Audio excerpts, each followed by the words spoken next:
Hello guys, welcome back to SWS Boxing. Delighted to get back on the channel as always. Paul Webb.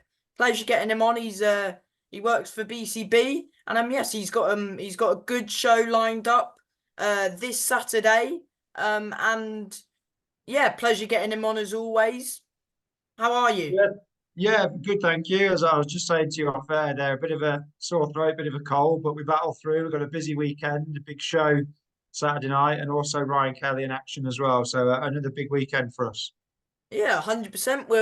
We'll talk about Ryan Kelly first as he's on the Friday, isn't he? On the Wasserman show. He's boxing Jerome Warburton and he's defending his Commonwealth silver middleweight title. And yeah, I mean he won that title against River Wilson Bent on your show back in October.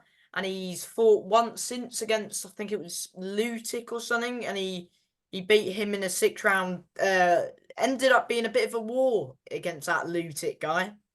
It was a ridiculous war. I'm not exactly sure that's probably what they had in mind going into it, but I mean Ryan Kelly just doesn't do boring fights. That's always been his way. He's always very exciting. The fight at River Wilson Ben was brilliant as well. It was the room was completely packed out, maybe a little bit over how many people should have been in the building, but there was just such a demand for everyone to get in there. And as I say, Ryan last time out, on the Wasserman show, he delivered an exciting fight and delivered action. Now, could he have won the fight simpler in a more easy way? Possibly, but then if you're entertaining to watch, chances are you'll get another big opportunity, and this is another big one for him. He had a good career up to a point, and then he had some time away where he's living out in the Middle East and doing things slightly differently. Come back into boxing to give it a one real big go, and he's done really well. He deservedly won that belt, and it's an interesting fight. This one, I've not seen too much of Jerome to be fair, but He's as I a say, if Welsh. He Ryan's won the Welsh title. Jerome has. yeah, which again, depending on where you're at, that's a good achievement. He's obviously proved he can box to a level and also boxing over the number of rounds as well. But Ryan's used to that. Ryan's used to having to do a quick 4 6 round fight and get all the action in early, but he's also fully capable of doing the full distance. So I expect him to come through and then, put himself really in the mix. We did a press conference last year with our sort of other middleweights as well, with Tyler Denny and Nathan Heaney. Now, Ryan knows he's not at their level in terms of stature, but he spent a lot of time sparring rounds with Tyler and some of the other guys in the gym. He's a really good lad, and I just hope he gets the win and comes away slightly easier than he did last time round. Mm. Yeah, and that makes for a good fight as always with Ryan. You never get a boring fight with Ryan. And yeah, of course, it's on the Channel 5 show, the Wasserman card in Bolton. Tell the like what time do you reckon it'll be on? Like, Channel 5 cards can be a little bit different to how a lot of the TV network shows work because obviously the main event tends to land around 10 p.m., but there are often then fights after. Whereas obviously most traditional TV shows, they tend to end with the main event. So in terms of the timings, I don't particularly know at the moment whether Ryan will be on before or after. They'll probably finalise that a little bit closer to the time. But yeah, it's a really good fight. And Wasserman's shows on Channel 5 generally are. They tend to go for more well-matched fights. They're not necessarily always the biggest names in terms of the main events and things, but they're often just well-matched, either British level or particularly European level is something they've kind of got a real niche on, and they've put yeah, I on mean some they've got a some cracking European. European fights. Yeah, yeah, exactly, mate. They've got a good European title fight for main event. Baru v Macaulay McGowan, who Macaulay fought Tyler Denny a few Really. yeah, last year we did in yeah, May last year. That was a cracking fight, that one. I mean, yeah, I mean that's a good fight. That's at super welter. And of course Kelly's Ryan's fight. And there's some good prospects on the undercard. Lorraine Richards is on it as well, so in a title fight. So it makes for a good little show, and there's some good up and coming prospects.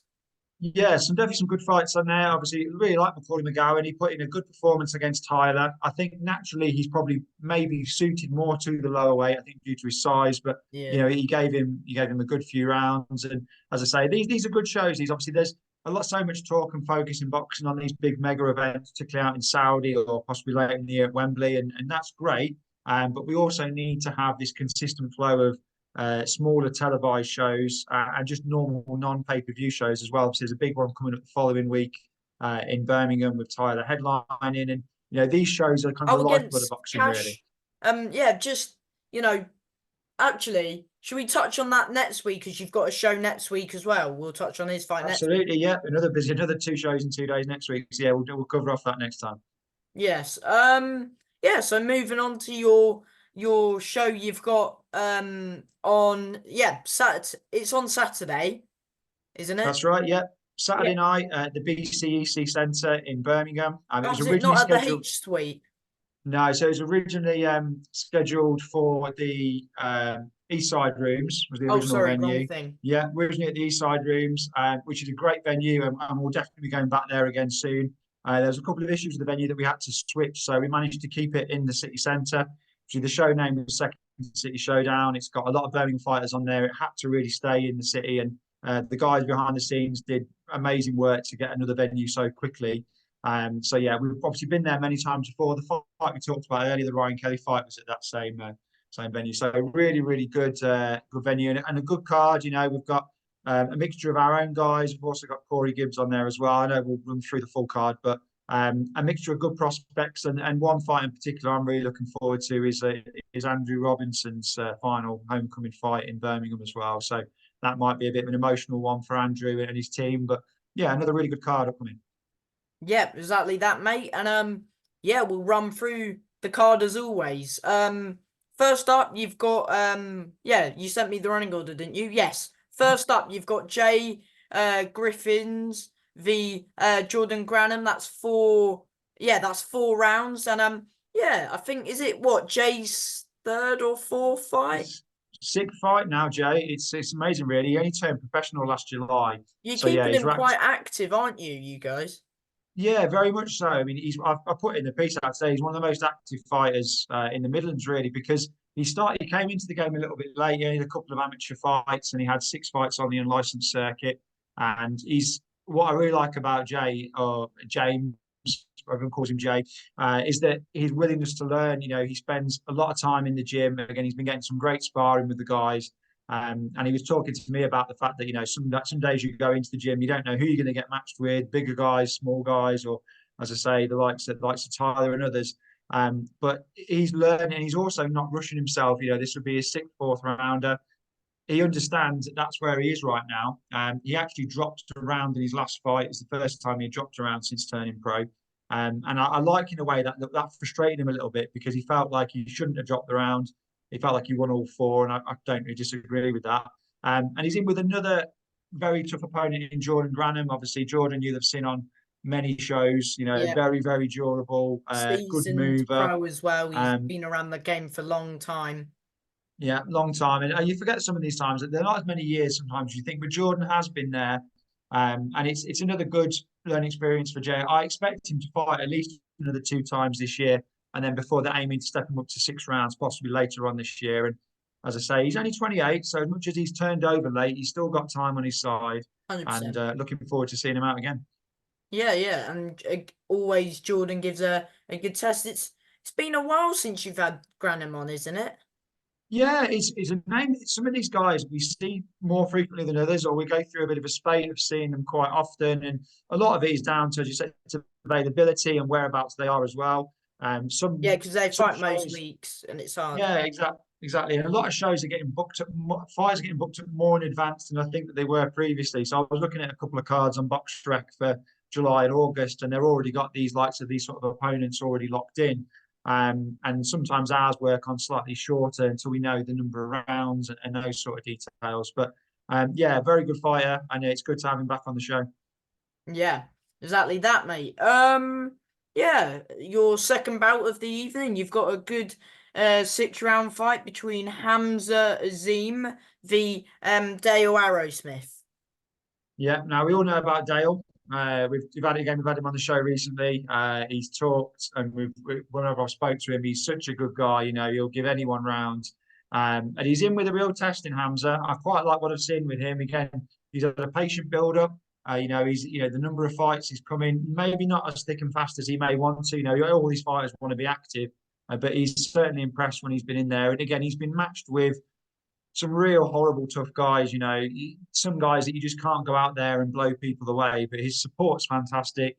Yeah, they always turn out for him. And again, he's in with a tough opponent in Dale. But the one thing with Dale is he will give you a fight. So there will possibly be more sort of offensive options there for Hamza to take. But he's always got to be wary of what's coming back at him. But a good prospect and someone that I think, again, a bit of needs an active year now. We need to get him out a little bit Is this his more. And first six um, rounder? yeah, first step up to that. So he's done. So he fought on the show we were talking about a little bit earlier last year. He fought on that one, and like I said, he's always impressed. But again, 6 rounds against someone of someone of Dale's quality will be interesting to see. I'm looking forward to that one. Mm-hmm. And yes, the fight you said that you're most looking forward to is your third fight of the evening between Andrew Robinson v Robbie Chapman. That's 4 rounds as well. That one. Yeah, Andrew Robinson. It's his final, not his final fight necessarily, but it's his final fight at home. So he's from the West Midlands, and it'll be his final fight in Birmingham. He's had a really, really good career. He may not have won the big titles, but he's fought for everything. Took really interesting opportunities on the road. Fought in lockdown. He's In been Poland here, as there, and well. everywhere, Andrew. And yeah, and I'm really hoping that he gives himself. He's told me recently that he wants another big 10 or 12 rounder. He recently fought Karol Welter over in Poland. Again, went the distance comfortably. He's done that trip over to Poland now 4 times, and he had a fantastic trilogy with Damien Yonak, as well as obviously fighting for the British title, which didn't come off particularly how he wanted to, but he still fought at that level. Yeah, exactly. He's a real stalwart of Midlands boxing, and I'm glad that they've got him on the show to have one more go in front of his fans. And I said over the 4 round distance, it's a fight against Robbie Chapman, a fight that Andrew should obviously come away and win comfortably. But it's not so much about the fight really. This one, it's more about giving him what a lot of fighters don't always get, which is one final kind of hurrah in front of their supporters. So he said it's his final home fight, and then can we expect to see him in the away corner, and try and hunt these big fights that he's been in recently, or? Yeah, he definitely wants one more. I think that's from what he said to me that he definitely does. And I think because of his performances, that there will always be someone that will want to take him. So that might not be domestically. That could be, again, going back over to the continent for another opportunity. And so I definitely think there's one more in him. He's getting closer to 40 years of age now. And he said to me, his time and his focus has got to be on other things, which is understandable. Yeah. He's had to sacrifice a lot over the years with his family and time, as all these boxers do. But He's had I over think 30 Andrew, fights, which is quite a lot. yeah, exactly. A lot of fights and a lot of long camps, time being away. And it's something that all these guys have to come through. But I think Andrew's in quite a reflective mode at the moment. And he's looking back at that time and thinking, I owe it to these people around me now, these family who've supported me. And as I say, he's been one of BCB's, favourites really. The promoter Errol Johnson thinks the world of him and wanted to make sure he gets to go out with a big prop. He's on the poster in the centre, and it's I'm really looking forward to that one. I'm sure he'll get the win, but the results sort of immaterial. It's all about getting one more fight after this and giving his fans something to cheer. Yeah, absolutely that, mate. Yeah, your fourth fight of the evening, you've got Corey Gibbs, who's been boxing on Sky quite recently, former prize fighter winner as well. He's boxing Jordan Ellison over 6 rounds. And yeah, Jordan Ellison's been coming off a defeat, but it was a Northern Area title fight, so Jordan will be well up for this. And he beat Shima as well, Ellison did. He did. Interesting opponent. I mean, Corey obviously has been used to fighting at a level in terms of the big shows, the big events. As you say, he's featured on boxer shows on Sky quite a lot. And again, Jordan Ellison, who's had some, he's had some wins, he's had some losses, and he's had some really good performances. And as I say, competing for those area titles and getting that surprise win in some minds for Dylan Chima. Dylan obviously had that great result on the tournament, but then hasn't managed to kind of sort of get going after them. But Yeah. whether he will, hopefully he will at some point and kickstart his career. So yeah, it's a good one out for Corey. As I say, as an addition to the show, all our shows are always open to having various different fighters on at different levels. And we had David Avanesian on over Christmas, and he's now going to Yeah. fight over in America in a huge event against Jaron Ennis. So we're always open to that. And Corey's he's a good fighter. He's a popular lad in Birmingham as well. He's got a good support. So this will be another important 6 rounds for him before moving on to bigger fights later in the year. Absolutely, but Ellison will be bang up for this one. Absolutely, I think he will. Yeah. And yeah, concluding your show, you've got at the top of the bill, Ryan Woolridge. He's boxing Serge Ambomo over 6 rounds, and that's your main event. Yeah, really good fight. I love watching Serge because with Serge, you never know what you're going to get. Everyone knows the quality. He's an Olympian, really, really good technical fighter. He's stocky. Some nights he comes up and you just think he looks unbelievable. And other nights he's a bit more passive. It does vary, but I think it'll be an interesting test. The one thing that Ryan will certainly have over him is height and size. Ryan's really tall for the weight. He's settling in, I think, permanently now going to be at middle as opposed to super welter. But Oh, he's so a has he tall gone range. up? Yeah, so he's going to see stepping up and staying there. I think that's going to be the plan going forward. Mm. He spoke to a nutritionist and decided that was going to be the best way to go. And if you look at his frame, I'd agree. He's so tall, but he also in that southpaw stance, he's very rangy. He's got a lovely jab, lovely straight Keeps left his hand, and shots nice and long, doesn't he? he does. And he got his first knockout last time out against Martin Shaw, which was a really That concussive was in knockout. Warsaw. Yeah, at the Warsaw Football Club, it was a brilliant shot that they did, and I think it will do wonders for his confidence, Ryan, because I think everyone knows he can box, but he's also having the ability to punch a little bit and showcase that he has got the power as well, and he was able to do that last time out. Serge has been stopped a couple of times, in his defeats, but he's very capable of picking up wins. And when I spoke to Ryan, the one thing I said, And he went on the road, and I swear he picked up 2 wins against 2 Liverpool fighters in he a row. did, yeah, and that's what I mean. But then he's a funny one. So he beat an unbeaten. I think the lad he beat was unbeaten in 4 or 5, or maybe even more than that. What, And Reese then, Woods? yeah, then the next week he lost 40-36 against someone who's got far less experience than him. So it really can vary with Serge. If he's on it, then he's going to give anyone a real test. And Yeah. I said, if he's up after a couple of rounds, you don't want to have to be chasing him because he will pick you off and he will pick shots apart. Mm. As I say, I think Ryan will just be too big, too accurate, and use his range and use his jab too much. And I think he'll pepper up Serge a little bit. But this is a good fight for Ryan. I think we've had the knockout fight in the last one. I think this is going to be a good, tough fight for him. And Exactly. then, as I say, we're heading to double-digit fights with Ryan now, and he's a top lad. He works really hard. He's only young, and he works as an electrician really, really hard. And I know he's been trying to dedicate more time to his boxing and getting more sparring He's and gone run full work in time, during I the think. days. Yeah, I mean, I did the press release for that, and he sort of said, "Oh no, I'm not completely full time, as in I don't want to turn work away." But he's definitely found a better work-life balance, and so many of these guys try and achieve that. And I think the ones that train full time, whenever they speak to the guys that don't, they'll always tell you that that's if you can do it, it's the better way to go. You've just been able to have put so much energy and so much more effort into it. And it's so much easier to go running in the morning when you've not done a 40-hour shift at work. So Ryan's still working. He'll make sure that I tell you that he is still working, but I think he's a little less than what he was, and he's still got plenty of time in the gym. And as I say, he's again a really popular lad. Normally fights in Warsaw, but he has fought a little bit all over, and he's back in Birmingham as the headline of our show. Exactly that. And as always, tell the fans what time the doors open and what time the first fight will be. Yeah, so doors open at 6:30, and now we've still got a few VIPs left, which are £80, and there's some general admission tickets at £40 as well. So make sure you head down. As I say, it'll be a really good night of boxing. As always, we don't run late, so you'll be able to get the last trains back as it's bang in the city centre. It's so easy to get to that venue as well. It's just opposite the train station. So come down and see some really good, talented kids, and also, most importantly, see Andrew Robinson's final fight in Birmingham. Absolutely, mate. And yeah, thank you for your time as always, mate. And good luck with the show. All the best. No worries. Appreciate your time, and I look forward to speaking to you next week. Anytime, Paul. Good luck, mate. Thank you. Cheers.